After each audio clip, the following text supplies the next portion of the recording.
At night, when the other engines are tucked away in their sheds, you can hear the booming call of the steam engine's whistle, long and strong through the cold night. This is the sound of the mail train, notoriously pulled by Percy, the green saddle tank engine. The mail is loaded into freight trucks and pulled along the tracks, delivering precious goods to stations all across the island.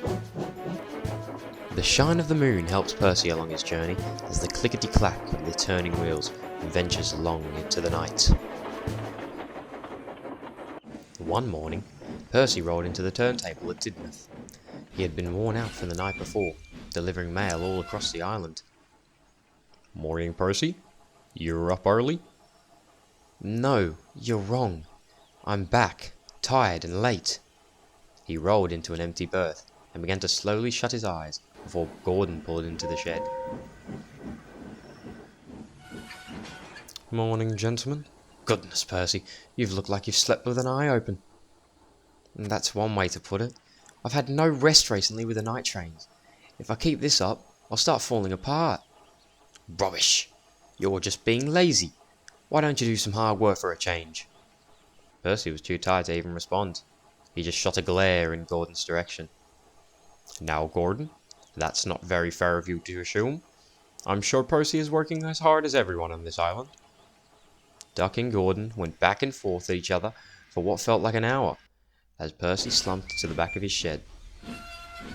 His driver stepped down from the cab and locked the berth, and Percy sat there, pondering until he drifted off to sleep.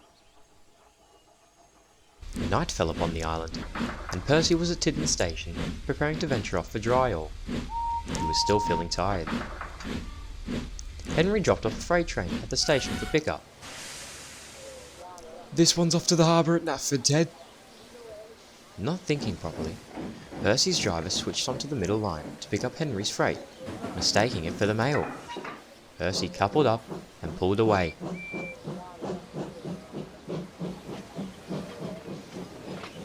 His driver hadn't realised.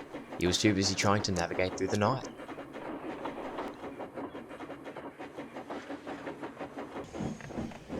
They passed Knapford Yards on their way to dry oil. Resting there was James. "Percy? Was he just pulling Henry's freight? I think that coal's messing with my bunker." Percy hummed along the branch line, his paintcoat glistening in the night sky.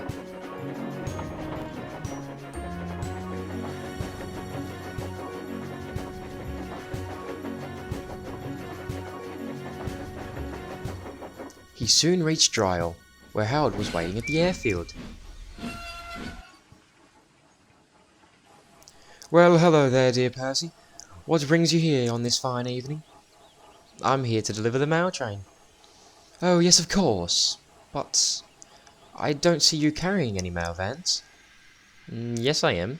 They're right here." correct me if I'm wrong, but those appear to be fish vans." Percy looked back. He was most embarrassed. "Cinders and ashes! You're right, Harold. I don't know what's been happening recently. I just can't seem to focus." "Well, I'm no expert, but it seems you are sleep deprived." "Sleep to what?" "Sleep deprived. It's when we don't get enough rest. We can't focus, and everything becomes a struggle." Percy knew Howard was right.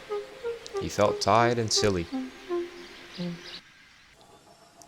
Soon enough, Sir Topham Hatt arrived at dry oil to speak to Percy and his crew.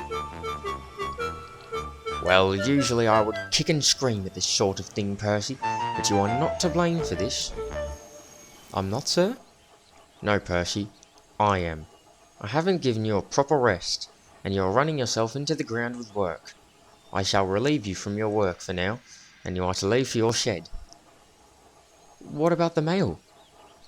"I've sent Douglas to deliver the mail, and he happily obliged. You are free to go, Percy."